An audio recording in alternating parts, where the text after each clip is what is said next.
Hello students, how are you? I hope that you are well at your home. Today I will teach you chapter Money and Banking, Creation of Credit by Commercial Banks. आज हम लोग commercial bank के द्वारा साख का सृजन कैसे किया जाता है का अध्ययन करेंगे। तो इस अध्ययन के पहले हम लोग कुछ टर्म्स का मीनिंग जानेंगे, जैसे कि आपका commercial bank, primary deposit, secondary deposit, legal reserve ratio, bank credit और क्रेडिट मल्टीप्लायर इत्यादि का मीनिंग जानना यहाँ आवश्यक है। Commercial bank, it is a financial institution which accepts deposits from the public and advances loans to the public with the view to earn profit। यानी कि आपका कमर्शियल बैंक एक वित्तीय संस्था है जो पब्लिक से डिपॉजिट्स यानी कि जमाएं स्वीकार करती है और प्रॉफिट अर्न करने के लिए, लाभ कमाने के लिए पब्लिक को लोन प्रोवाइड करती है। Now primary deposits, the deposits of public held by bank are called primary deposits। यानी कि बैंक के पास पब्लिक का जो डिपॉजिट्स रहता है वो प्राइमरी डिपॉजिट्स कहलाता है। यानी कि जब कोई कस्टमर या पब्लिक किसी भी कमर्शियल में जाकर अपना अकाउंट खुलवाती है और उस अकाउंट में जितने पैसे डिपॉजिट करते हैं, जितने मनी डिपॉजिट करते हैं, वही मनी क्या है, इनिशियल डिपॉजिट और primary deposit. Secondary deposits, when the bank gives loan to a person, this amount of loan is deposited in his account which is known as secondary deposits और derived deposits. यानी कि जब bank किसी व्यक्ति को loan देती है तो इस लोन के अमाउंट को उसके अकाउंट में जमा कर दी जाती है, जो सेकेंडरी डिपॉजिट्स अथवा डिराइव्ड डिपॉजिट्स कहलाती है। यानी कि द्वितीयक जमाएं अथवा व्युत्पन्न जमाएं कहलाती है। थस इस प्रकार deposits created by commercial bank, commercial bank के द्वारा की गई जमाएं सेकेंडरी डिपॉजिट्स कहलाती हैं। Legal reserve ratio, it is the fraction of total deposits of commercial banks which is legally compulsory for the banks to keep as reserves। लेकिन legal reserve ratio क्या है, एक टोटल डिपॉजिट्स का एक fraction है जिसे कमर्शियल बैंक को कानूनी तौर पर आवश्यक रूप से रिजर्व के रूप में बैंक के पास रखनी पड़ती है।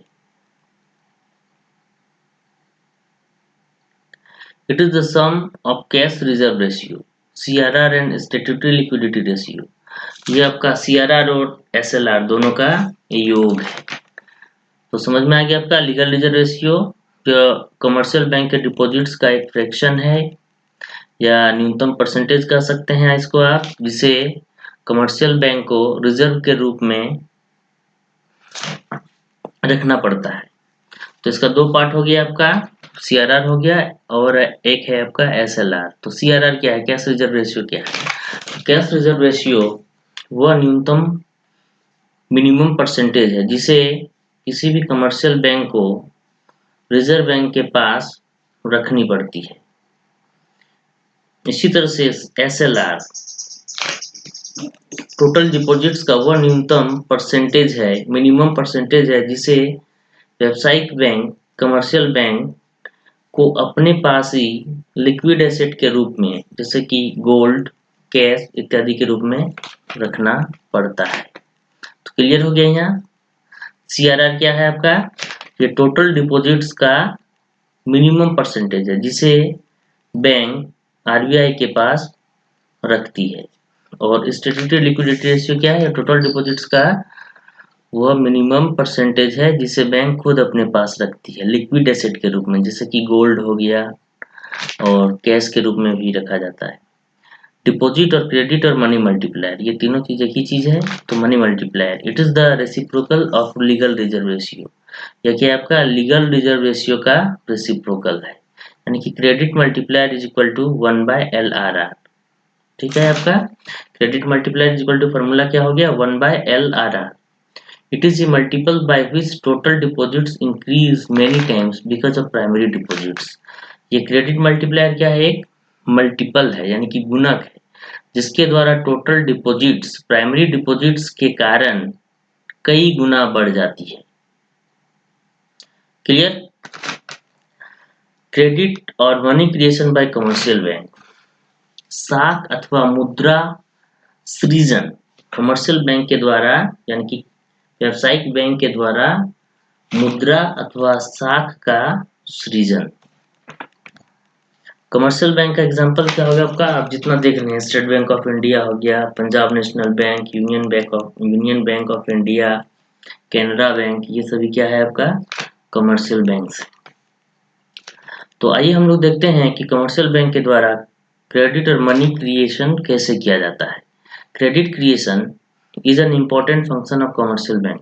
क्रेडिट क्रिएशन कमर्शियल बैंक का एक महत्वपूर्ण कार्य है। Credit creation is the process by which the bank creates credit secondary deposits through primary deposits. Credit creation एक प्रक्रिया है जिसके द्वारा कमर्शियल बैंक प्राइमरी डिपॉजिट्स के द्वारा क्रेडिट यानी कि आपका सेकेंडरी डिपॉजिट्स क्रिएट करती है। Credit creation bye commercial bank is determined by two factors. यानी कि कमर्शियल बैंक के द्वारा जो क्रेडिट क्रिएशन किया जाता है वो दो तत्वों पर निर्भर करती है। पहला है आपका इनिशियल डिपॉजिट्स और प्राइमरी डिपॉजिट्स, और दूसरा है आपका लीगल रिजर्व रेशियो। दोनों का मीनिंग ऊपर में क्लियर कर दिया गया है।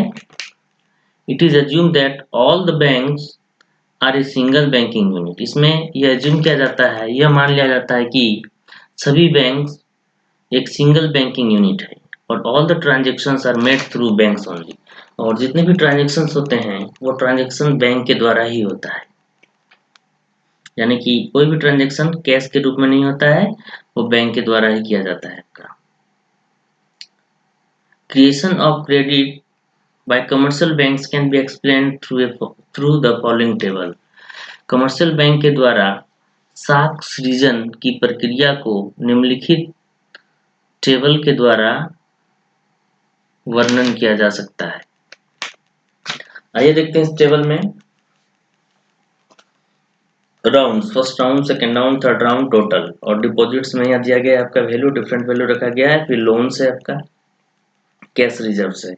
यहाँ डिपॉजिट का मतलब हो गया आपका इनिशियल डिपॉजिट और प्राइमरी डिपॉजिट, और ये कैश रिजर्व मतलब हो गया LRR, जिसका वैल्यू 10% माना गया है। और फ्रेश और इनिशियल डिपॉजिट कितना है इसमें 1000 है। तो suppose that primary deposit is ₹1000 and LRR is 10%। In the first round, यानी कि ये टेबल जो बनाया गया है ये एजम्पशन पर आधारित है। इसमें प्राइमरी डिपॉजिट कितना लिया गया है 1000 लिया गया है, और लीगल रिजर्व रेशियो का वैल्यू कितना लिया गया है आपका 10% लिया गया है। तो इसी के आधार पर इस टेबल को बनाया गया है। तो आइए देखते हैं हम लोग फर्स्ट राउंड में। First round, bank receive deposits of ₹1000। Bank 1000 deposit receive करता है, यानी कि ये बैंक का क्या है आपका इनिशियल डिपॉजिट है। Bank are required to keep only ₹1000 into 0.1, यानी कि 10% माना गया आपका LRR। तो 1000 इंटू क्या करेंगे 10% करेंगे, तो 10% का मतलब कितना हो जाएगा 0.1 हो जाएगा, क्योंकि 10/100 तो कितना हो जाएगा 1/10, और 1 को 10 से डिवाइड करेंगे तो 0.1 आएगा आपका। यानी कि इसको दोनों को मल्टीप्लाई करेंगे तो कितना हो जाएगा आपका 100 हो जाएगा आपका एज ए कैश रिजर्व। यानी कि 1000 का 10% बैंक क्या करेगी कैश रिजर्व के रूप में रखेगी, and free to lend remaining, और जो शेष मनी जो होगा उसे वो बोरोवर्स को उधार देगी। यानी कि कितने रुपए तब उधार देगी 1000 माइनस 100, तो 900 रुपये को उधार देंगी। Bank credit this amount to the account of the borrowers, और इसमें क्या है बैंक जो है बोरोवर्स को उसको नकद रूप में नहीं दिया जाता है ये लोन का अमाउंट, उसे उसके क्रेडिट अकाउंट खोला जाता है। बैंक में एक क्रेडिट अकाउंट खोला जाता है और उसी क्रेडिट अकाउंट में इस अमाउंट को डिपॉजिट कर दिया जाता है। इन द सेकेंड राउंड, अब हम लोग सेकेंड राउंड में देखते हैं। द बैंक्स कीप 10% ऑफ 900, यानी कि ये 900 रुपीज लोन में दिया गया किसी व्यक्ति को, और उस व्यक्ति जो लोन में दिया गया तो कैश के रूप में नहीं दिया जाएगा, बल्कि उसका एक अकाउंट खुलवाया जाएगा बैंक में और उसी अकाउंट में जमा कर दिया जाएगा। फिर ये 900 जो है डिपॉजिट हो गया उस बैंक में, इसका फिर 10% वो कैश रिजर्व के रूप में रखेंगे। तो 900 का 10% कितना हो गया आपका 90 हो गया। तो उसके पास रिमेनिंग मनी कितना रहा 900 माइनस 90, 810 हो जाएगा आपका। यानी 810 जो है फिर वह दूसरे पर्सन को लोन के रूप में देंगे। That is 90 in the reserve and lend rupees 110 to the borrower. Similarly, इसी प्रकार in the third round the bank will keep 10% of 810. तो इसी प्रकार थर्ड राउंड में भी बैंक क्या करेगी 800 का 10% यानी कि 81 जो है रिजर्व के रूप में रखेगी, और शेष मनी जो है शेष मनी यानी कि 729 को जो है वो बोरोवर्स को उधार देंगे। इसी प्रकार और भी this process keeps on going until the total cash reserve become equal to 1000. यह प्रक्रिया जारी रहेगी जब तक कि टोटल कैश रिजर्व 1000 के बराबर नहीं हो जाती है। यहाँ देखिए टेबल से कैश रिजर्व, तो ये डॉट डॉट दिया गया, इस तरह से आगे और प्रक्रिया होगा आपका third round, fourth round, fifth round, इतना इसमें लिखा नहीं जाएगा आपका, थर्ड राउंड तक दिया गया है और ये प्रक्रिया चलती रहेगी जब तक कि कैश रिजर्व का वैल्यू 1000 के बराबर नहीं हो जाती है। तो यहाँ क्लियर हो गया आपका। तो इसे एक फार्मूला द्वारा भी निकाला जा सकता है जिसे नीचे एक्सप्लेन किया गया है। तो देखिए इसमें the initial deposits of ₹1000, initial deposit कितना है बैंक का 1000 है, बिकम्स एडिशनल डिपॉजिट से क्या बन जाता है आपका एडिशनल डिपॉजिट्स बन जाता है कितना, जैसे कि 900 हो गया आपका, 810 हो गया, इसी तरह से 729 आ जाएगा यहाँ एक्सेट्रा, इस तरह से और भी होंगे। तो ये सारे वैल्यू को अगर हम ऐड कर दिया जाए तो किसके बराबर होगा 10,000 के बराबर होगा। यानी कि यहाँ देखिए बैंक के पास प्राइमरी डिपॉजिट कितना है 1000 है, और जब यह क्रेडिट क्रिएशन करता है तो 1000 कितना बन जाता है आपका 10,000, यानी कि यहाँ सप्लाई ऑफ मनी में कितना इंक्रीज हुआ 10 टाइम्स इंक्रीज हुआ। तो इसी तरह से जो है कमर्शियल बैंक क्रेडिट और मनी क्रिएट करती है और इकोनॉमी में मुद्रा पूर्ति में वृद्धि करती है। तो आइए इसको फार्मूला से भी निकालते हैं हम लोग। Total money creation by bank is equal to क्या फार्मूला हो जाएगा आपका primary deposit into money multiplier, और मनी मल्टीप्लायर का वैल्यू कितना होगा आपका 1/LRR is equal to primary deposit का वैल्यू कितना है आपका 1000 है इंटू ये 1 LRR 10% है। इसको जब आप कैलकुलेट करेंगे 1/10% का मतलब क्या हुआ आपका 100 हो जाएगा, 110 तो कट जाएगा या तो कितना हो जाएगा आपका 10 ही आएगा आपका, तो 1000 इंटू 10 इज इक्वल टू 10,000। तो देखिए टोटल मनी क्रिएट कितना हुआ यहाँ 10,000 क्रिएट हुआ, यानी कि 10 टाइम्स ज्यादा क्रिएट हुआ आपका प्राइमरी डिपॉजिट का। तो आप देखते हैं कि इसमें जैसे कि मनी क्रिएशन और आपका LRR के बीच कोई रिलेशन है, तो इन दोनों के बीच कैसा रिलेशन होगा आपका इनवर्स रिलेशन होगा, यानी कि विपरीत संबंध होगा। यानी कि जब LRR में इंक्रीज होगा तो मनी क्रिएशन फॉल करेगा, और जब LRR डिक्रीज करेगा तो मनी क्रिएशन इंक्रीज करेगा। Thus there is inverse relation between money creation and LRR। तो ये आपका बहुत ही महत्वपूर्ण है यह टॉपिक, इससे हमेशा क्वेश्चन पूछा जाता है आपका। जैसे कि क्वेश्चन रहेगा आपका explain the credit creation bye commercial bank with A numerical example. तो ये नोट जो है आपका यहाँ से लिखना है आपका